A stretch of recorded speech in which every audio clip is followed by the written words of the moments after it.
باب 5 فصل 5 درس 4 كمنهاج المسلم المادة السادسة نويوتين ويندد جيغا برندن في الحجر في هيدغول والتفليس ابيردغول يالا دامبين ألف الحجر هيدغول أولا تعريفه كو أندغول إن كون هيدغول الحجر هيدغول ساقغول هو من الإنسان كو هادغول نتو من التصرف immorde ferlisagol fi maali eder jawdi makko ndin li sigadin sabu payku yagal makko aw jononin ma sabu fetere ko heɓimo aw safain ma sabu jofo yagal makko aw falsin ma sabu perdugol makko asaniyan hukmuhu ñawore mum nden alhajuru heedugol mashru'un ko sar'inaɗo mi qawlillahi ta'ala wala tu'tu sufaha'a amwalakum allati ja'ala Allahu lakum qiyaman warzuquhum fiha waqsuhum وبعمل رسوله سبقول لتلقون نلاد الله صلى الله عليه وسلم يكتم أن تتونو حجر بهيدونو نلاد الله هيدونو صلى الله عليه وسلم على معاذ إدو معاذ ما له جود مكوني لما استغرقه الدين ثم دنيا ما له يولونو جود مكوني فباعه نلاد ييني وسدد عنه بيوب إتدمون ديونو نما لمكوني حتى لم يبقى حتى يهدنا كل معاذ شيء هيه نما لكوني أولي ثالثا تتبون أحكام ko ñaawore man yuhjaru alayhim ɗen heedeteɓe hoore mum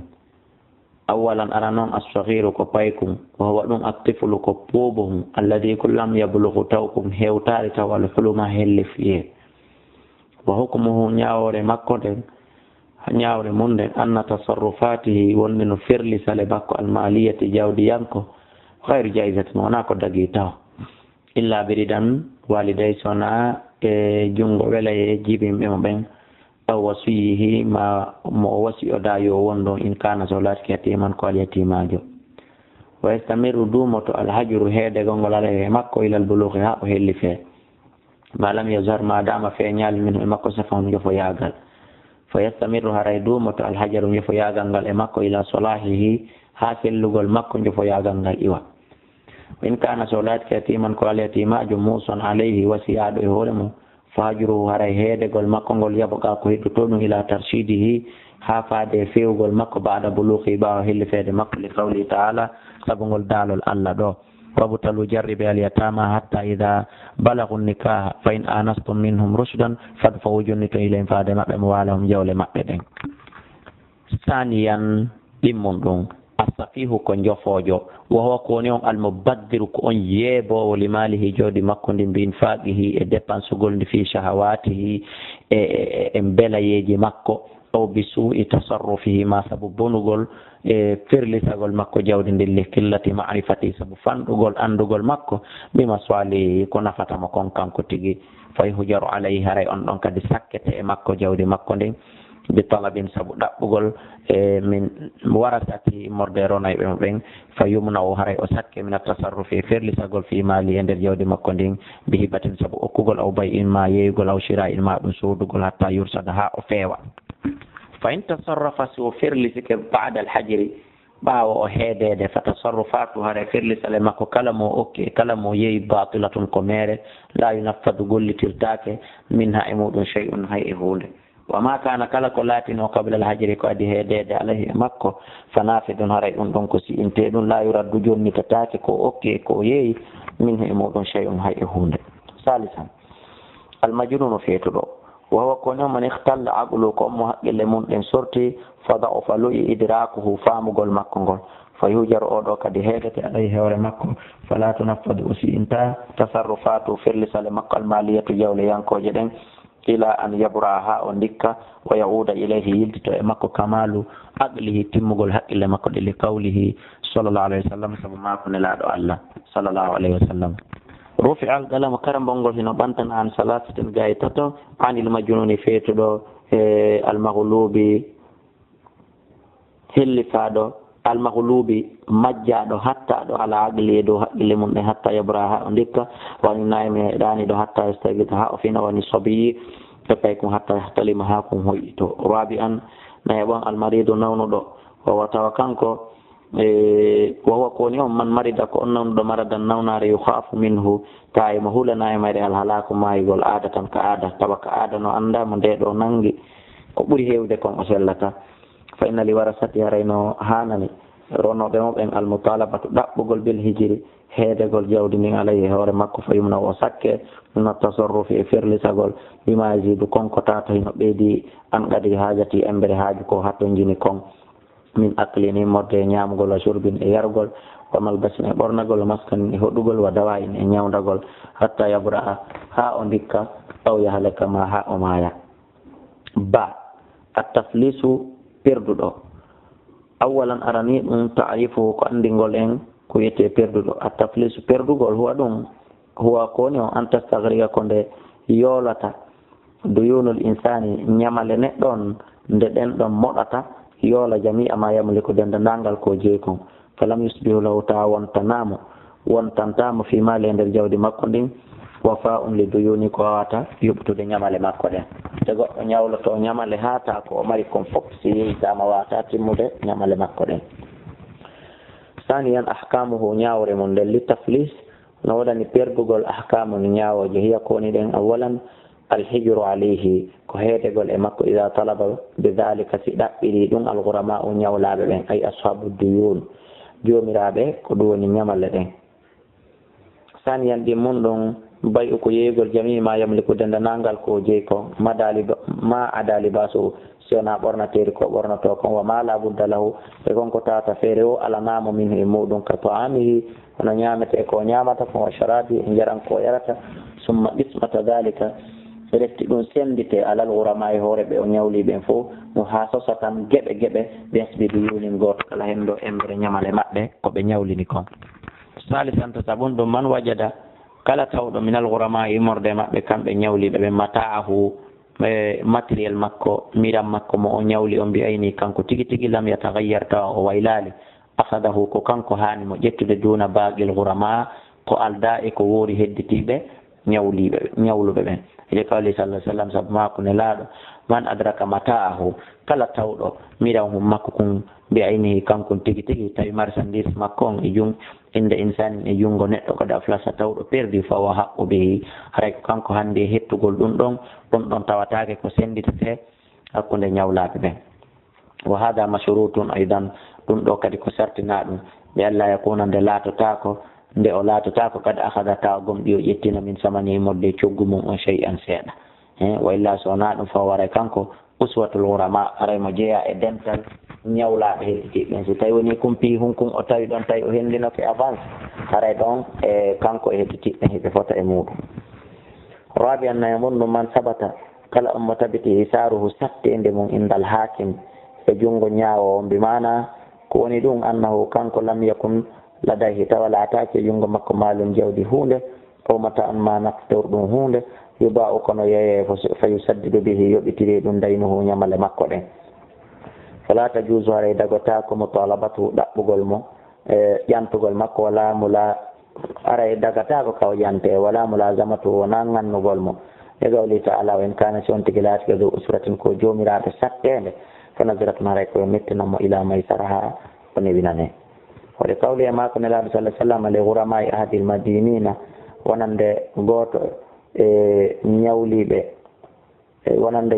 ñawliɓe goto e ɓe ñamale ɓen mina sahabati modde sahaba ɓe maki huuɗu ƴette ma wajattum kala ko taw ɗum jungo makko walaysa lakum haray alana on noon illa dalika so wona ɗum so ƴettiya ko mari ko lanni on sokatamo on piyatamo ala Allah damɓe. khamisan jabun ɗum ida qusimal malu fi jawdi ndin sendama wa zahara feeñoyi garimun ñawliɗo go'o kadi ñawlaɗo go'o lam yakun ta kanko laatake ɓaɗarima gomɗi o andino bil hijri heedegol jawdi o yandi wa bay imalil mahjuri e yeytegol jawdi heedaɗon alay hoore mum haray ko onno warrata wara noon o présente o ɓawti ɗum raja haray ko yo rutte alal garama e hoore ñawlaɓe heditiɓe mbi haqqi haqqeji maɓɓe ɗi minal mali immorde jawdi ndin mo ha soso tan geɓe lahum ko wodani ɓe kamɓe mana goto kala e maɓɓe ko yo ruttumo seeɗa pourcentage embere ñamale maɓɓe ɗen fof muɗum wona e hoore fotodira. sadisan man alima kala anduɗo bil hijri heedegol ngol ala madinin e dow ñawliɗo summa amala o refti o holliti e makko e hoore ɗum laysa law haray alanamo an yo hasisa nde o sendidete geɓe alwurama e ñawliɓe alladina ɓen hedditiɓe waga alhajru lahum ɓe tawata heedegol ngol yananiɓe ويبقى هدتو كانكو داينو نيامande makko ne fi dimmatil muflis e dande perduɗon ila may farati ha ka newanimo ɓamo andi hoore o ya perdi ko hoore ɗum ɓe gollidi.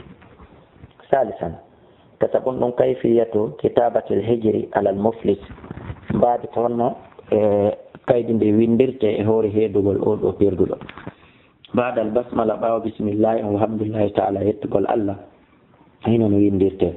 hada ɗum ɗo ma ashada bihi koko seediti e hoore muɗum ala nafsi e hoore makko ɓaagel muhkama ñaawowo laamu ngun fulanin kaarijo annahu no kanko hajara o heedi ala fulanin e dow kaarijo hijiran heedorde sayiyan sellude shar'iyan shariyayankore wa mana o safikamo min attasarrufi e ferlisagol fi maali jawdi makko alhaasili ndi o heɓi ndi mbiyadi jungo makko ngon yawma edin deññande wal haadisi e kala heɓitindi ba'dahu ɓawti ɗum man an haɗore tamman timmude mi hokkumi sabu ñaawore ma taɓata ko taɓiti kon alayhi e hoore makko min adduyuni immorde e ñamale alshar'iyyati shariyayankoje wal wajibati e waɗɗiɗe fi dimmati ka dane makko li arbabiha alzaidati ala qadri ma li arbabiha sabu yaajugol jawle alzaidati ɓeydiɗe ɗen ala qadri malihi e dow embere jawdi makko ndin wa mablahu e timmugol ma alayhi ko fawima ko min adduyuni immorde e ñamale ɗen huwa ɗen jawle kada ko wano ni ɗe foti wa bayanu e ɓangugol dalika ɗum huwa ɗum maalu wa bayanu e dalika e ɓangingol ɗum moƴƴa huwa ɗum ɗo maalu fulanin ko jawdi kaari ndin kada ndin ɗon ko ni foti mbi muqtada e ñawore sanadin tugande tariha mayre on kada ko wano ni wali fulani no waɗani kaarijo kadi kada wano ni waɗa asbata kon ɗi tabitani kullun kala min alghurama immorde e ñawlaɓɓen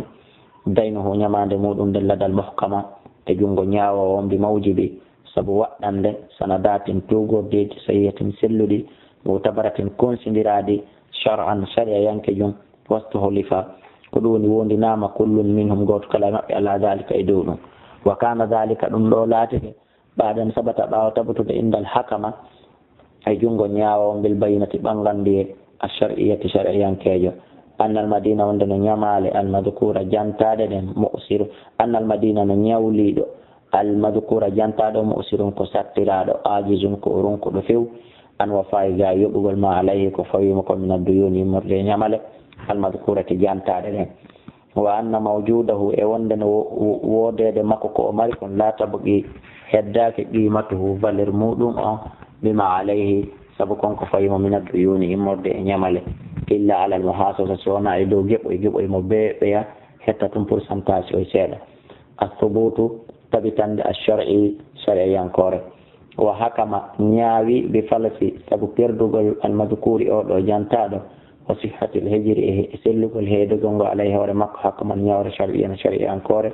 masulan yettinde fihi e muɗum wa farada lahu farlamimo fi maali e jawdi makko ni nafakatu dépense makko on wa nafakata e dépense man talzamo kala on mo tawata hino waɗɗimo nafakatum dépense ugol ɓe min zawji modde ɓeygu makko waladihi e ɓiɓɓe makko inɗe ɓen kadi jammite won kon ɓen fulani wa fulani ko kaari e kaari min akkalin ko immorde e ñamugol wa charbin e jaram wa mala budda min e konko tawata feere ala e mum fi kulli yawmin beɓe hen ɗo kala ñalande kada wanoni tel ila hinil farahi ha sanga gayna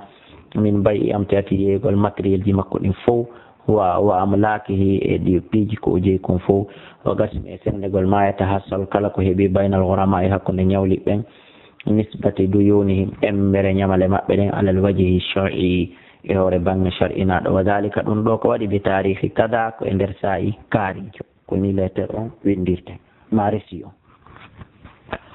kayfiyatu kitabati alhijri mbaadi no windirte heedaɗo on ala safihi e dow jofojo almubaddiri funsowo jawdi mon ndi toujours mbaɗa albasmalati ɓawa bisimillahi on walhamdulillahi taala yettugol allah subhanahu wa ta'ala ashhada alayhi seeɗi tigi e hoore ɗum ɗo qaadel muhkama ñawowo lanɗon annahu ko woni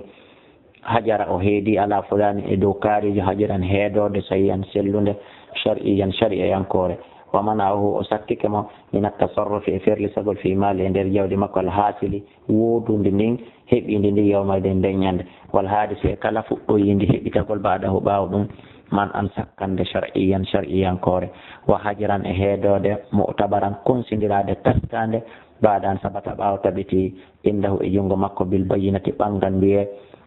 الشرعية شرعيا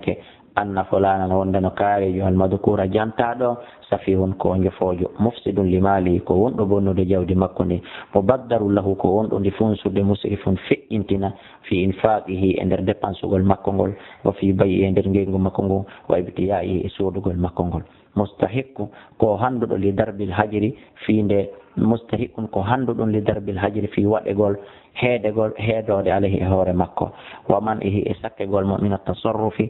e ferlisagol jawdi makko ni ila an yastaqima haalu ha alhaali makko ñiiɓa feewa o anda ko won ɗum o woni e mu'um wa yasbuta hino tabita rusuduhu peewal makko ngal wa yashara feeñana yimɓe ɓen ɓanga solahu kelɗere makko nde wa annal maslahata e onde no maslaha on fi iqa el hijri e nder heedegol ngol alayhi hoore makko to ibtali e bonnegol tasarrufati kala firlisande makko kala dirisande makko o hakama e ñaawegol bi safahi jofoyagal makko ngal hukkuman ɗum ko ñaawore shar'iyankore wana haahu nde haɗimo anil mu'amalati e kala gollodal wa abtala nde bonni e fiilahu golle makko ɗin fi jami'i tasarrufati e dendanangal firlisankoji ɗin ibtalan bonnande shar'iyankore wa farada lahu o farlanimo fi mali e nder jawdi makko ndi bi rasmi embere geɓal nafagati dépense makko o o nafagati e dépense man talzamuhu ɓen waɗɗiɓe mo nafagatu dépense gol ɗum zawjati immorde ɓeygu makko fulana tawi eteɗo kaarijo sikoɓe buy o awlaadi e ɓiɓɓe makko sigari to sukoy koy e ɗum kadi ɓiɓɓe janɗuɓe oɓe fagganade hoore mum ɓen kadi ittantake keɓal wom ko woni koye ɓikkoye fulani ko kaari e kaari wa ma la budda law e kala ko tata feere wo alanamo min immorde e jawdi ndin hendagol shar'an ka sharia fi kulli yawmin kala ñalande min tarihi kada ɗum hawri e nder wa sa'i kaarijo wa awjaba lahum waɗɗinaniɓe dalika e ɗum fi mali e nder jawdi makko ndin ijaban waɗɗinande shar'inande badan sabata ɓaawo tabiti indahu e jungo makko bil bayyinati ɓanganduye ash-shar'iyyati shar'iyankejo annawno kanko tahsulu o heɓi alkifayatu lahu fawtanagol mo waliman ma'ahu e kala wonduɓe makko ɓe dalika sabu muɗum wonnaw kanko laysa fihi laatanakimo e jawdi min ziyadatun ko ɓeyditi e hoore ɗum ɗon ala kifayati e dow ko wawata mo yonude kon subutan tabitande shar'iyankore hurrira ko ɗum woni tabintinama siñama bi tarihi kada e sa'i kaarijo bi mana ko ɗum e datu kaarijo aray ko ni woni no oɗo windirante lettere yalla dande en jofoyagal yalla dande en feetere ya hayyu ya gayyum o danda en kadi perdugol o danda en ñamale meɗen yolude en beele ko marɗen ya ilahal awwalina wal akhirin o yaññana e arske meɗen on haray ko ɗo woni ko e darsu katto o gasi yiltoɗo rewtoɗen ɗum ɗo kadi ha faame si feƴƴen wallahu a'lam.